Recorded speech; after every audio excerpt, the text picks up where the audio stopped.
Hello students, I am Professor Suresh Mane from Mechanical Engineering Department, and I will be handling the subject called as non-conventional energy sources.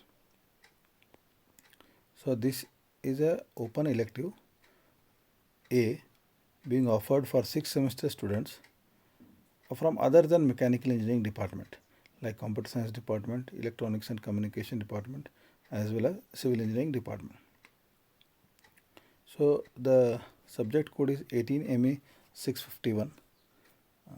This has got 3 credits, and the exam pattern is 60 marks in the semester end examination and 40 marks for the continuous internal evaluation, that is IA.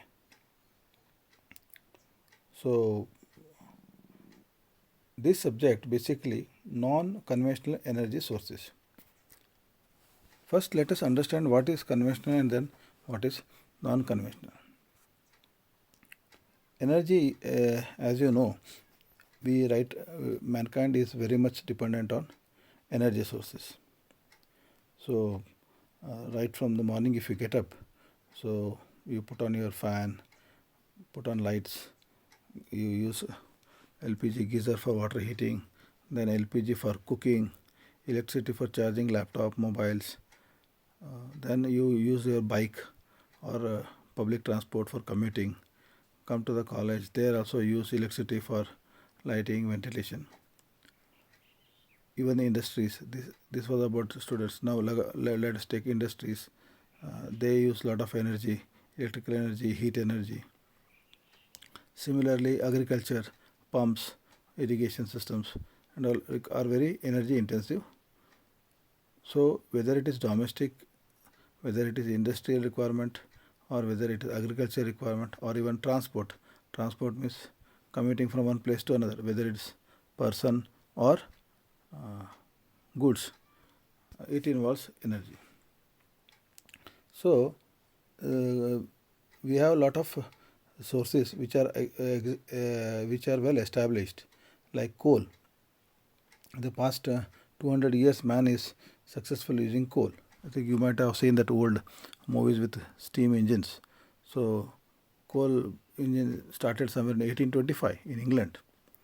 So we have almost 200 years of history of using coal for public transport as well as industry. And the first industrial revolution took place because of invention of coal, so that man was able to use coal to heat water and generate steam. And a lot of industries came up in that era. So this energy sources such as coal, then we have got like petrol, diesel, petroleum fuels, whatever you call LPG, liquid fuels, solid fuels, and even gaseous fuels. They are all conventional fuels, and we call them as conventional energy sources.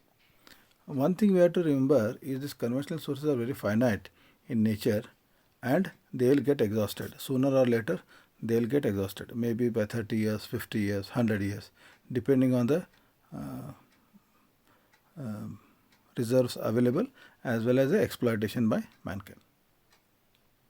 Now, this non-conventional energy, basically here we are not dealing with the conventional sources. Here we are dealing with the sources which are coming up in the nascent stage, or which are coming up and which are renewable in nature, like we deal with solar energy. So solar energy, sun is the greatest source of energy on this planet. So sun energy in the form of solar radiation. Then even wind energy. If we take up wind is also because of the uneven heating of earth's surface. So that is also a non-conventional energy sources. Then you have got a tidal energy from the tides. See, as of now, even in Karwar, Goa, we are not harnessing the energy from the tides because commercially they are not well established plants. Very few plants are there in the world. But the technology over a period of time will improve and it will become commercially viable as well as technically feasible. Then you have got ocean thermal energy conversion. Ocean also you have got temperature gradient in the top surface because of sunlight.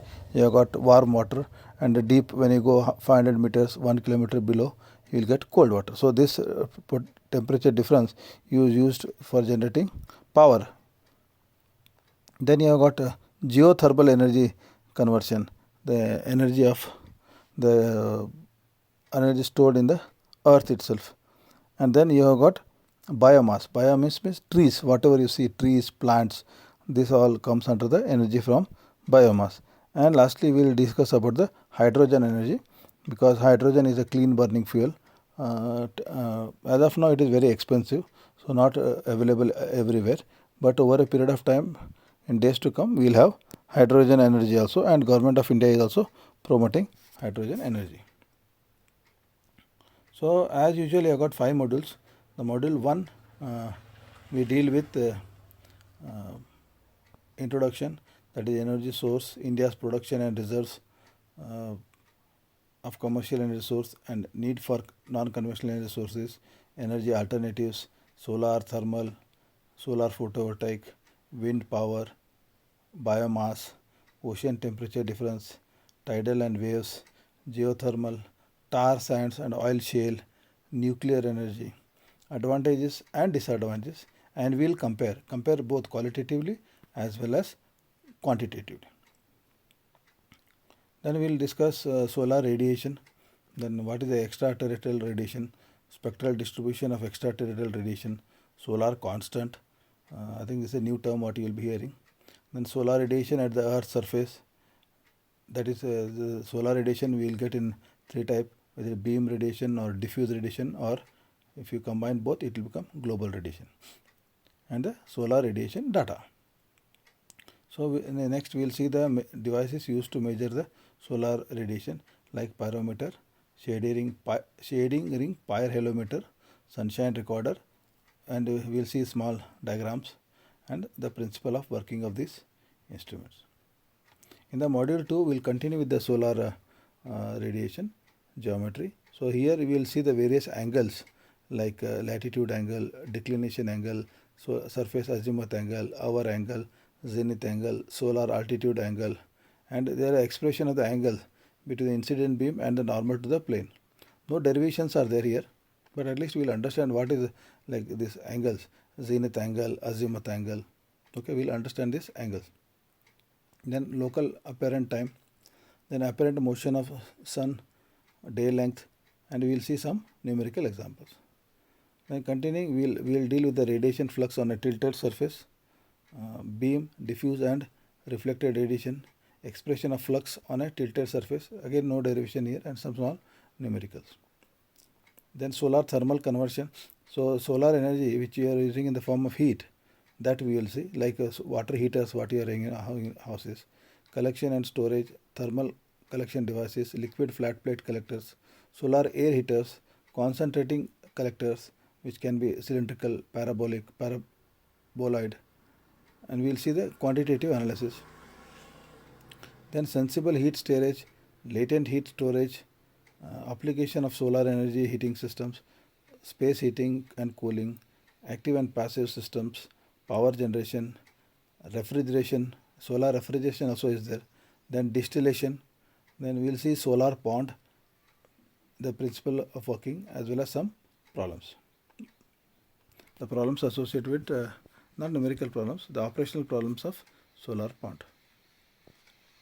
Third, again continuing with my solar energy, we will deal with the liquid flat plate collector performance analysis, like what is the collector geometry. This is flat plate collector means so like your solar water heater, simple, liquid flat plate collectors. Okay, so general description, collector geometry, selective surface, then basic energy balance equation, stagnation temperature, transmissivity of cover system, transmissivity, absorptivity, product, numerical examples, the overall loss constant, correlation of the top loss constant, bottom and side loss coefficient. See what happens whenever this flat plate collector is there, like solar water heater, the losses will be there from the top side, from the bottom side as well as side. So those coefficients we will see. Problems. Then temperature distribution with the collector tubes, collector heat removal factor, collector efficiency factor and collector flow factor, mean plate temperature, instantaneous efficiency, Effects of various parameters on the collector performance, collector orientation, selective surface, fluid inlet temperature, number what covers dust, etc. Means dust when it falls on this flat fluid collector, it reduces the efficiency. Then in this also in a module we will also see like two parts. We will see the photovoltaic conversion. All along we are talking about solar thermal energy, heat energy. Now we will see solar photovoltaic conversion. Means the light which is falling is converting into electricity. What you have the solar photovoltaic. We will see the description. We will also see the principle and working characteristics and the application. Then module 4 you have got wind energy, the properties of wind, availability of wind energy in India, wind velocity and power from wind, major problems associated with the wind power, wind machines, types of wind machines and their characteristics, horizontal and vertical axis windmills, elementary design principles, coefficient of performance of a windmill rotor, aerodynamic considerations for windmill design, and some numerical examples. Continuing, we have got tidal power. Tidal power, tides and waves as energy suppliers and their mechanics, fundamental characteristics of tidal power, harnessing tidal power, and what are the limitations we have faced for harnessing the tidal power. In the module 4 only, we will also see the ocean thermal energy conversion, OTEC we call in brief. Principle of working, Rankine cycle. And this Rankine cycle is a new term for non-mechanical engineering students, but very simple, don't worry. This is a cycle which almost 60% or so in the world, not only in India, world over, energy is produced. We will see the OTEC power stations in the world and also similar problems which are associated with generation of power from the ocean thermal energy. In the last module 5, we will see the geothermal energy conversion, like what is the principle of working, types of geothermal station with the schematic diagram, geothermal plants in the world, problems associated with geothermal conversion, scope of geothermal energy. Then we have got the energy from biomass. Very simple it is, like what is photosynthesis, photosynthetic oxygen production, energy plantation, biogas production from organic wastes by anaerobic fermentation, description of biogas plants, transportation of biogas plants, problems involved with the biogas production, application of biogas in engines, advantages. And last part in the module 5 is hydrogen energy, the properties of hydrogen with respect to its utilization as a renewable form of energy, sources of hydrogen, production of hydrogen, electrolysis of water, thermal decomposition of water, thermochemical production and biochemical production of hydrogen. So you have got around 7 course outcomes, like we should first know the environmental aspect of non-conventional energy sources in comparison with conventional sources, their prospects and limitations. So course outcome 2, we should know the need for renewable energy sources, the historical and the latest developments. I think these two course outcomes will come to gain through module 1 itself. Then describe the use of solar energy and various components used in energy production with respect to like heating, cooling, desalination, power generation, drying, cooking, etc. This is solar thermal energy, which we will see in module 2. Then module 2 and 3. Then CO4, appreciate the need for wind energy and the various components used in wind energy generation and knowing the classification. So this is module 4. Continuing here, course outcome 5, there is biomass energy sources, their classification, types of biogas plants and their applications. Course outcome 6 is compare solar, wind and bioenergy systems, their prospects, advantages and limitations. And last CO7, acquire the knowledge of fuel cells. These are about hydrogen energy, okay, wave power, tidal power and geothermal principles and applications. So there are very good books available, and in India mostly we use non-conventional energy sources by G.D. Rai. It is very economically available. Library also many copies are available. G.D. Rai, Khanna Publishers.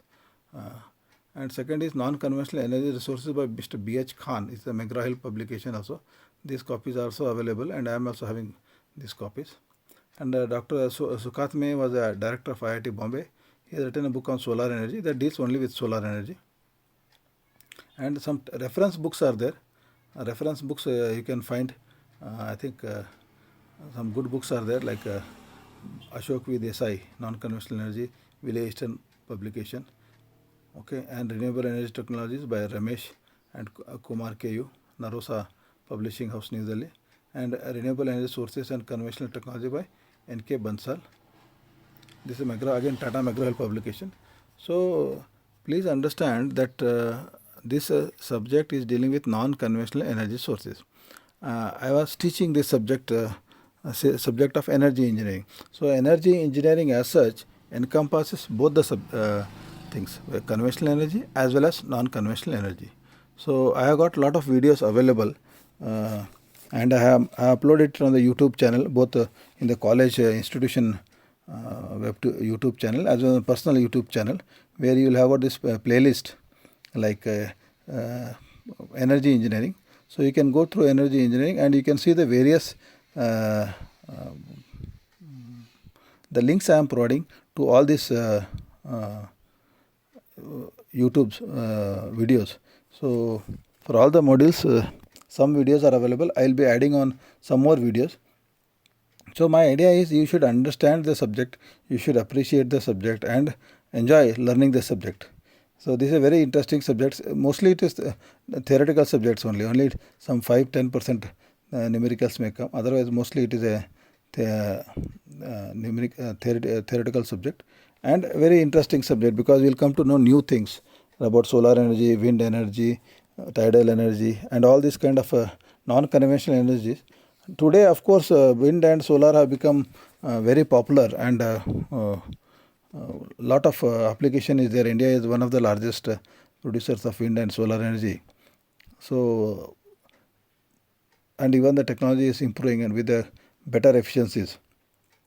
But the other energy like tidal energy, ocean thermal energy, geothermal energy, and biomass as well as hydrogen energy, India is not. Even the world over, technologies have not matured, and over a period of time, another 5 years, 10 years, or 1 or 2 decades, these also will come into the picture when the finite sources of these fossil fuels will get reduced. Then the more attention will be paid to the non-conventional energy sources, because non-conventional means these are like infinite. Solar energy will be there, wind energy will always be there, tidal energy will always be there, ocean thermal energy. So if you use these energies, then definitely the energy requirement of mankind can be met, and on a sustainable basis. Not the sustainable basis means not only for today, for tomorrow also. Not only for our generation, but for generations to come. So we will enjoy this learning the subject. I will be giving you assignments on all the modules slowly, and then I think your semester will go up to August. So we will have 3 internal exams as usual after each month. Say for example, we will have first module 1, then module 1 and 2, then 3 and 4, then last module 5. So we will have 3 modules, 3 IA exams. We will try to cover the entire syllabus in that. Lot of videos are available on YouTube. If you Google out this non-conventional energy, whether wind energy, solar energy, tidal energy, ocean thermal energy, geothermal energy, biomass, hydrogen energy, lot of videos are available. Some good authentic videos are also available. You can watch and learn, and I think those videos are more technology advanced, like with animations, colored animations and all, so that you can learn them easily. Even if I get the links, I'll share the links with you. If you get the links, you can share in the WhatsApp group. Okay, happy learning. Thank you.